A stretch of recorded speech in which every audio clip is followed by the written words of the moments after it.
Merry Christmas. Well, Merry here Christmas, we Dave. are. He's looking very like Santa, isn't he, with his red shirt and his big beard. Yes. You just need the hat and some reindeer and you're there. Well, plenty of rain anyway. Plenty of rain, but forecast is looking good for Christmas. Here we are. Less than a week, it's going to be Christmas. All the cash registers are singing jingle bells. Yes. Shopkeepers rubbing their hands together and saying ho, ho, ho. Indeed they are. And the joy killers and the conspiracy theorists are writing their annual treaties. They are, on and it always upsets me, Dave. That's why. So I've asked Dave to talk to us a little bit about this because I love Christmas. I'm a Christmas guy. Family comes from overseas, and you know the whole Christmas tree, and we go all out with. Well, we're going more all out with the lights. You know, the older I get. So I love the whole Christmas season, but I gotta say, Instagram, every now and then you see these people on Instagram saying Christians shouldn't celebrate Christmas. And it's like, oh please, talk us through this. Okay, well, with all of that going on, it looks pretty normal. Every year it seems to be the same. So should we? Is it even okay to celebrate Christmas? Are we simply following a pagan practice and by doing so actually dishonouring God? That's the question. Because that's what they say, isn't Yep, it? They say, oh, it's a pagan holiday, it's not a real... So the teaching of Jesus was certainly that we should celebrate his sacrificial death, his victorious resurrection, and the promise of his return.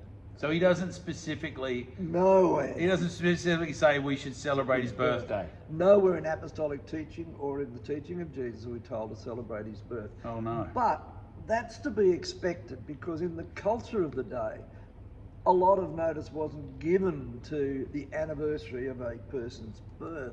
Right. There's a few exceptions. A Jewish boy would celebrate his 12th birthday. What? Hang on. So not every year though? No. Oh. And a Roman citizen, when he turned 50, would be given a birthday cake, a special baked cake in his honour.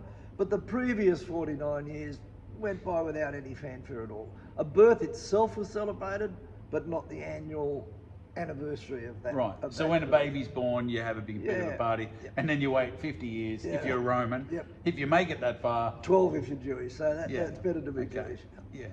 However, it didn't take long for the early church to recognise that Jesus couldn't have died and risen if he hadn't first been born.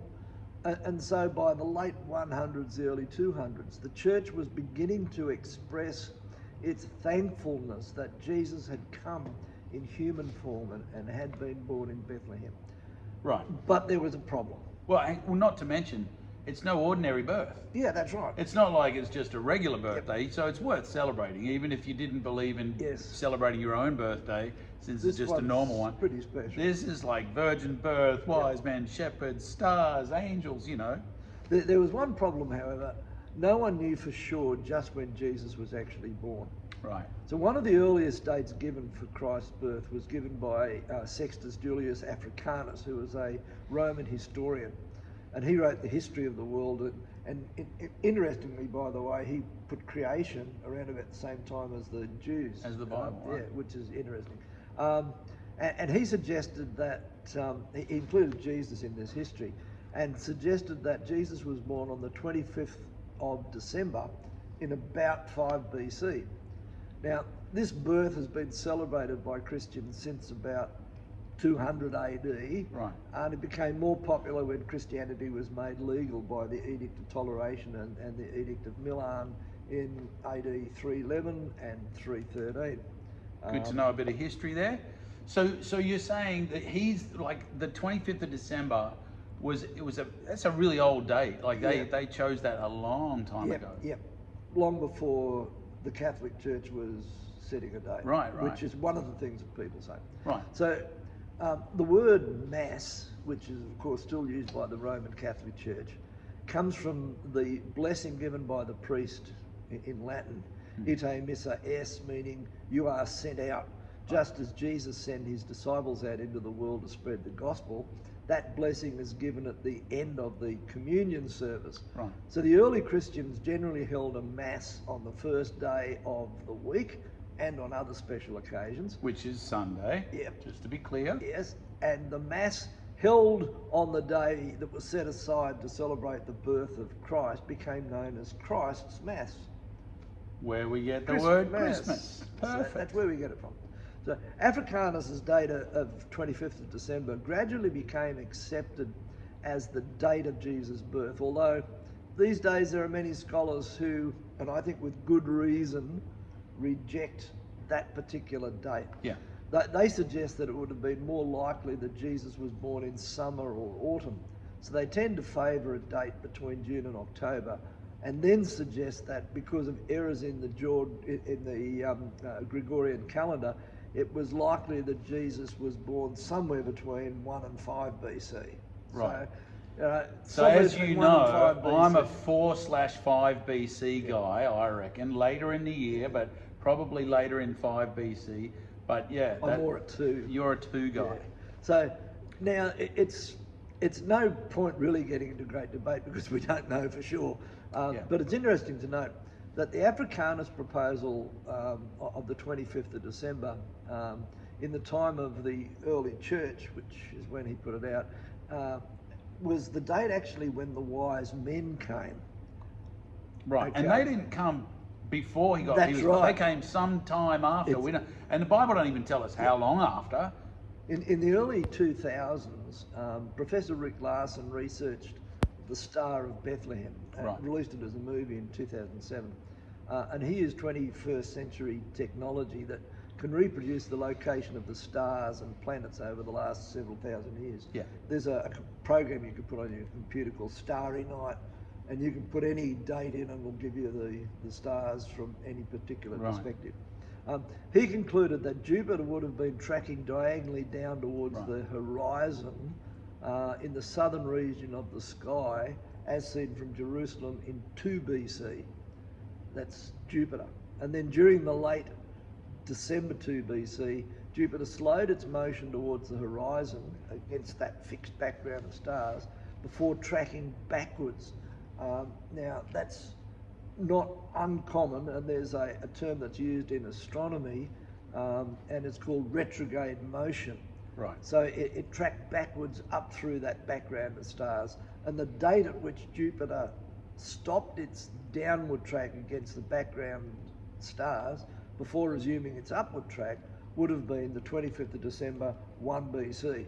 Now, just to be clear, Jupiter didn't stop in the sky. It's just just from our appearance, perspective, it looks like it's because the way our planet spins and moves, and the way it spins and moves, made it appear to go stop and go backwards. That's what this just wanted to clear that up. Motion is. Yes. So this is when the wise men came. But remember, Jesus was born long before the arrival of the Magi. So very likely, I think, 2 BC during the Feast of Pentecost, a time when the shepherds would have been in their fields watching their flocks at night and giving wise men time enough to travel to Bethlehem after Jesus' birth. So it would have taken that couple of years for them to get round. There's also the idea of a comet in 5 BC, which is one that I know you like, guiding the Magi, but that means Jesus would have been born actually in about 6 BC because they were following the wise men. So I'm still like, I mean, you say 2, I say tomato. You know, it's all good, but yeah, that comet was in the sky for a while, and it was recorded in Chinese history. So again, there's a couple of things, but we do know it was before the year 1, because you know, we know King Herod the Great, that the Bible records, he's the guy who ordered the execution of all the babies around Bethlehem. You know, he died sometime between 4 and 2 BC. 4 and 1, yeah. So a lot of scholars today say 1. Yeah, and a lot of other ones say 4. Yeah, so you've got the 2. Well, we're in the ballpark. Yeah, we're in the and that would put if Jesus was crucified at age 33, 34, that would put the crucifixion, if he was born in 6 BC, probably somewhere around about 26, 27 AD, and that's a bit too early. The date that's most favoured for the crucifixion is the 3rd of April 33 AD. That's the most probable date of the crucifixion, so you sort of need to work back from that as well a bit. But again, it's all... again, just to be clear, Dave and I disagree on this. Yeah. I'm a 30 guy. I'm a 30 AD for other reasons, but we're not here to talk about that. But it just goes to show you can disagree. It's not a deal breaker. No, look, it's interesting. You're in the right ballpark. It's interesting speculation, Right. But probably not all that important in that regardless of the actual date on which it happened, the important thing is that the Word did become flesh. Yes. Jesus, the Son of God, was born in Bethlehem of the Virgin Mary, or Miriam if you want to be more technically correct. The fact is way more important than the actual date. So I don't particularly care when he was born or the date of the crucifixion. The important thing is that both happened. Sure. And by the way, what's the actual date of King Charles' birthday? It's not the day that we celebrated in Queensland, No, I can tell you that. It's actually the 14th of November, but we celebrate King's birthday in October in Queensland, in June in other states. So it doesn't really matter when the birthday is celebrated. Yeah. It's simply an agreed date on which we stop to acknowledge the birth of the King. Right. And the same principle applies to Christmas. We simply choose a day, and on that day we celebrate the fact that Jesus was born in Bethlehem.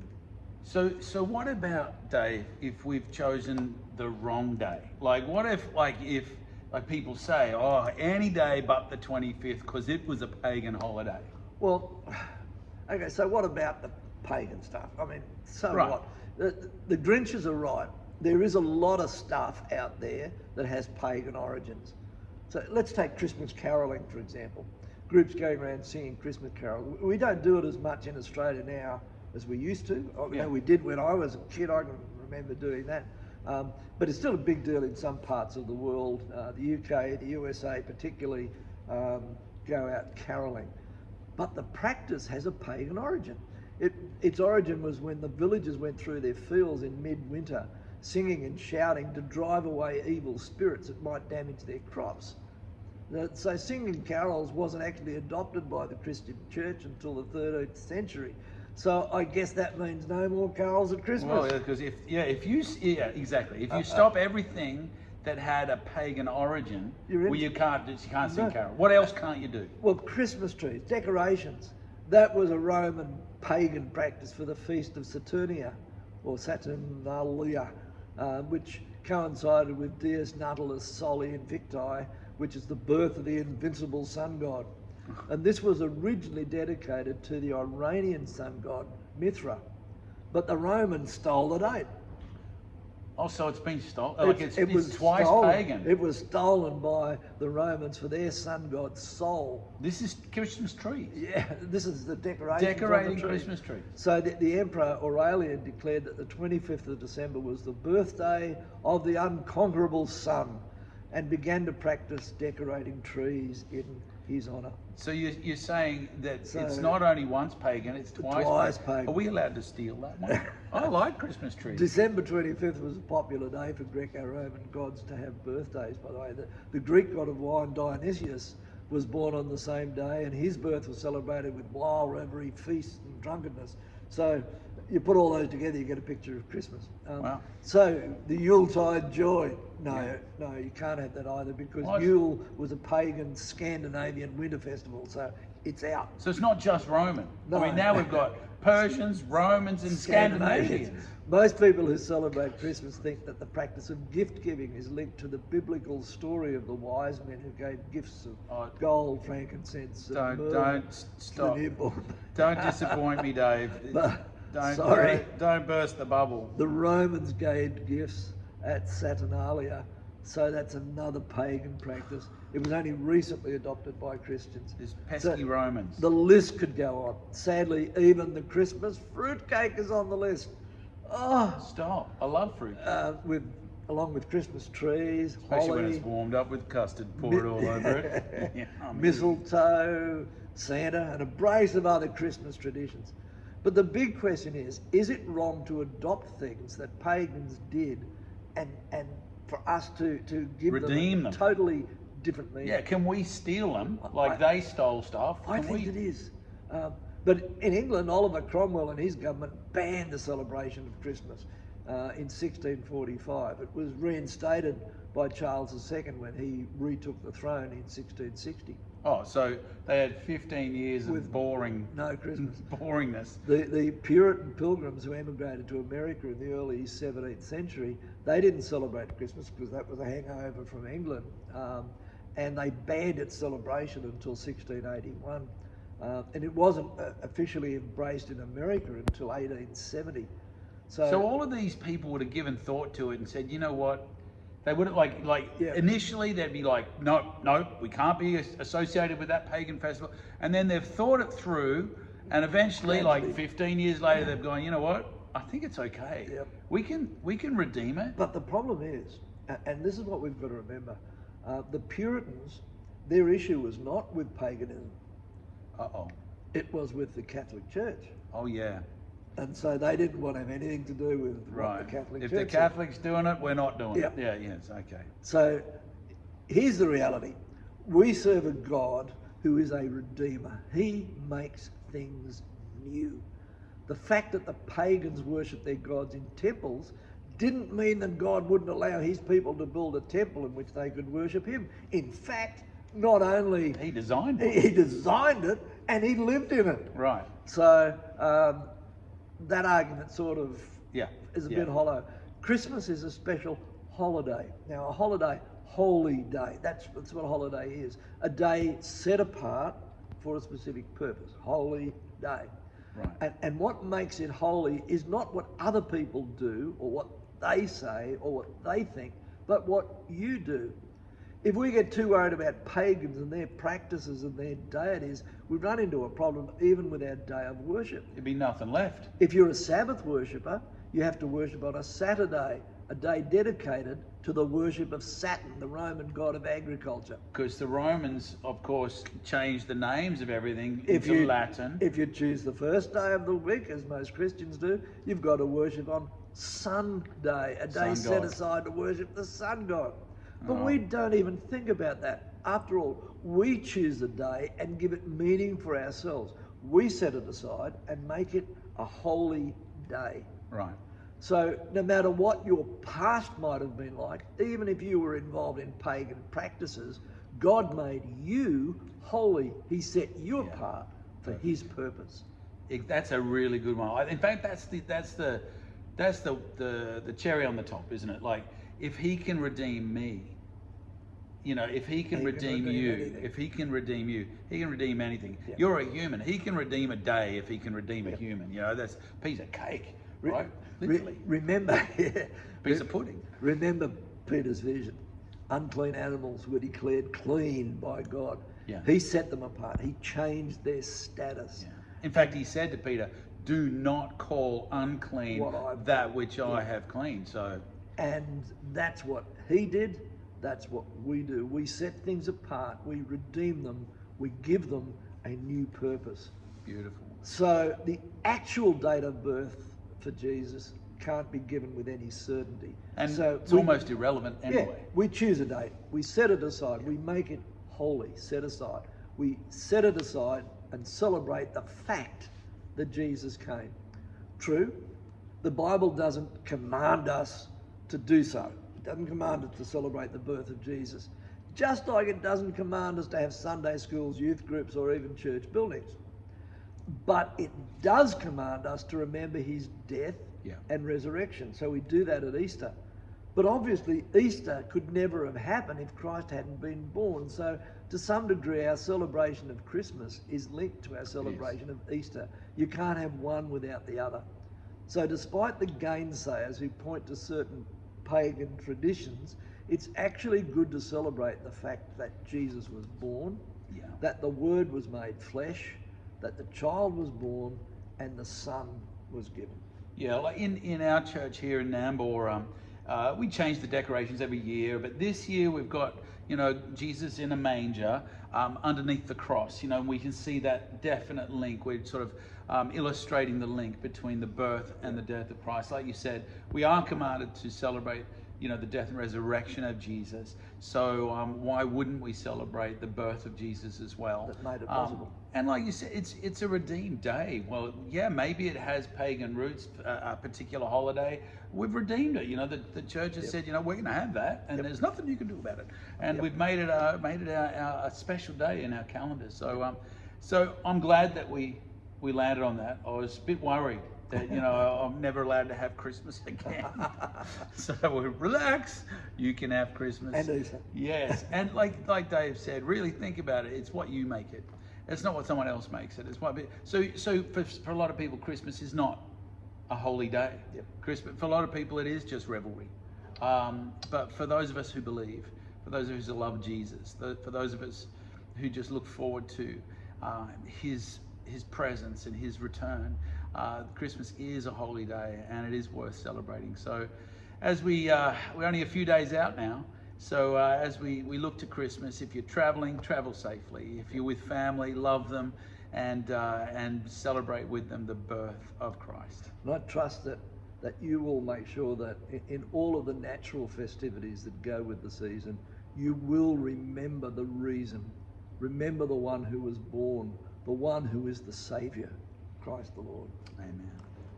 And that's us for 2024. Right, so we'll see you sometime in 2025. We'll probably have a few weeks off during the January, and then we'll come back late January for more Theology Thursday to stimulate your mind and your spirit. God bless you, and have a wonderful Christmas season.